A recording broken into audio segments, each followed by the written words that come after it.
Who was the guitarist that Bob Dylan called the best musician?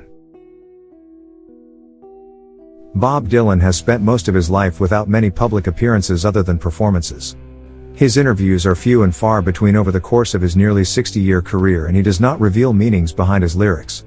Therefore, his music speaks for itself, and though the general public may know little about his life outside of his music, he has influenced generations of musicians from the Beatles to Green Day to Post Malone. Dylan first met the Beatles in 1964. Aside from giving them their first joints of marijuana, Dylan's songwriting led the Beatles to more soul-bearing songwriting rather than the fun-loving boyish charm songwriting that had previously dominated their music. In 2009, Green Day added a cover of Dylan's song Like a Rolling Stone to their album 21st Century Breakdown. Post Malone has countless tattoos, but one of them is a portrait of Dylan's face. If Dylan is so loved by fans and musicians of all genres, who does Dylan himself admire? Bob Dylan thought Mike Bloomfield was the best guitar player. Martin Scorsese's 2005 documentary No Direction Home, Bob Dylan, chronicles Bob Dylan's life and includes archived footage, yet allows Dylan to keep his mystique for which he is known. However, in the documentary, Dylan does declare who he considers to be the best guitar player that he has ever heard, Mike Bloomfield. Bloomfield was a blues guitar player and wanted to show Dylan how to play the blues. Dylan stated, "When it was time to bring in a guitar player on my record, I couldn't think of anybody but him. I mean, he just was the best guitar player I'd ever heard." The album to which Dylan was referring was his Highway 61 Revisited, released in 1965. Dylan first met Bloomfield in the early 1960s at a blues club. Dylan marveled that Bloomfield just played circles around anything I could play.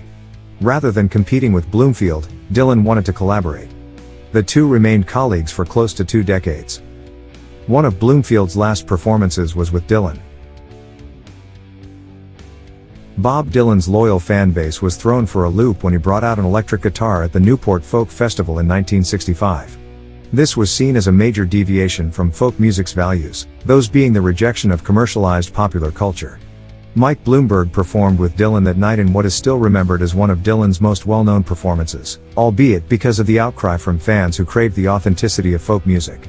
However, this performance is thought to signify a merge that occurred in the mid-60s between fans of folk and fans of more commercial artists like the Beatles. Perhaps Dylan and Bloomfield showed the power of good music that transcends genre. In a somber, yet full-circle occurrence, one of Bloomfield's final performances was with Dylan. In December of 1980, he joined Dylan on stage yet again after years of working in music on a smaller scale. 3 months later, Bloomfield died of a drug overdose at just 37 years old.